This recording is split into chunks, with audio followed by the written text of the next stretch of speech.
వివేక హత్య కేసులో కడప ఎంపీ అవినాష్ రెడ్డికి తెలంగాణ హైకోర్టులో మరోసారి ఊరట లభించింది. వివేక హత్య కేసులో అప్రూవర్గా మారిన దస్తగిరి దాఖలు చేసిన పిటిషన్ను హైకోర్టు కొట్టివేసింది. గతంలో అవినాష్ రెడ్డి హైకోర్టులో దాఖలు చేసిన ముందస్తు బెయిల్ పిటిషన్ను కొట్టివేయాలని దస్తగిరి పిటిషన్ దాఖలు చేశారు. అవినాష్ రెడ్డి ముందస్తు బెయిల్ పిటిషన్ కొట్టివేయలేమని పేర్కొన్న హైకోర్టు దస్తగిరి పిటిషన్ను కొట్టివేసింది. మరోవైపు వైఎస్ వివేక హత్య కేసులో భాస్కర్ రెడ్డికి హైకోర్టులో ఊరట లభించింది.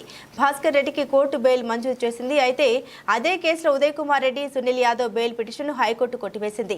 అవినాష్ రెడ్డి తరపు న్యాయవాది నాగార్జున రెడ్డి హైకోర్టులో తమ వాదన వినిపించారు. రాజకీయ ఉద్దేశంతోనే నిరాధార ఆరోపణలతో దస్తగిరి పిటిషన్ వేశారని కోర్టు దృష్టికి తీసుకెళ్లారు. సిబిఐ బెయిల్ రద్దు ఎప్పుడు కోరలేదు, హైకోర్టు కండిషన్ షరతులు ఎక్కడా ఉల్లంఘించలేదని అన్నారు. సాక్షులను బెదిరించినట్లు ఆధారాలు లేవని, అనారోగ్య కారణాలతో భాస్కర్ రెడ్డికి బెయిల్ ఇచ్చారు. భాస్కర్ రెడ్డి విషయంలో సైతం ఆధారాలు లేవు. ఇప్పటికే ఈ కేసులో సిబిఐ ఛార్జ్షీట్ వేసిందని అవినాష్ రెడ్డి తరపు న్యాయవాది తమ వాదన కోర్టుకు వినిపించారు. అవినాష్ రెడ్డి వాదన పరిగణలోకి తీసుకున్న హైకోర్టు దస్తగిరి పిటిషన్ను కొట్టివేసింది.